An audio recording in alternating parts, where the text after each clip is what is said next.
شو جایزه میدان نوروزی لخش و رشت سنت الله لایق زاده ورزشگر ناحیه تیمور ملک جمعه خان نسب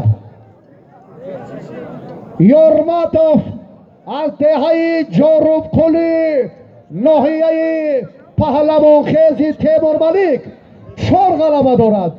مکافات یک اشتر. اهلا سلامت باشی بابا جانوف اشاره درست بود. یک خالین دیگر بالای اون زم پرتافت عبدالله روزیوف حلال تشکر. با چند تا پهلوانان ازبکستان میدانداری کردند. پهلوان ناحیه نورآباد امروز هم قدم رنجه کردند. شما را با این سرزمینی که میزبانش هستید خیر مقدم میگوییم. سلامت باشید. شکوه و جلال میدانداری پهلوانان اکنون باز رنگ دیگر میگیرد و جالبتر میشود. خورشید عزیزم با این گلیم بیاید. ولی اگر ایست که داور سنت الله و جمعه خانه داور اکی داور یه کامیرا دارم تو با کامیرا که شما که بچه ها یکم قسم بالاتر روید شما این باین دوید شما از این باین گیرید. با هر دو براری کار حکم میکنید.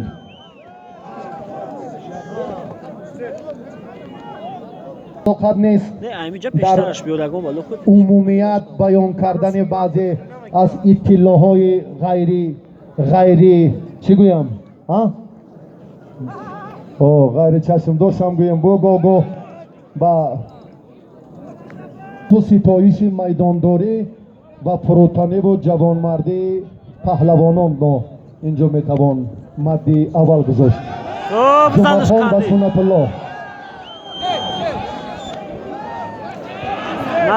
نشد. با فرمای که بود این طرف دستی راستی ما قندیلای اسرائیل و سعید مومن بالاتر روید شما.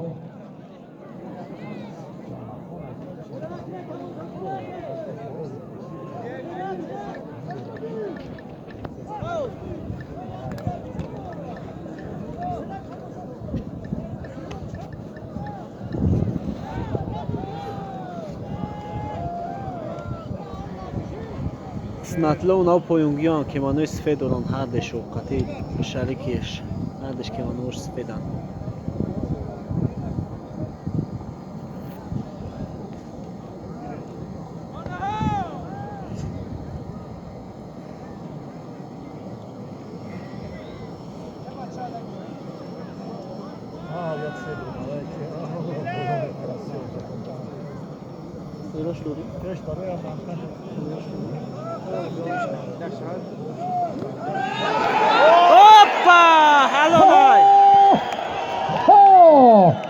پرتافت خیلی جالب و زیبای پهلوان رشتان زمین حلال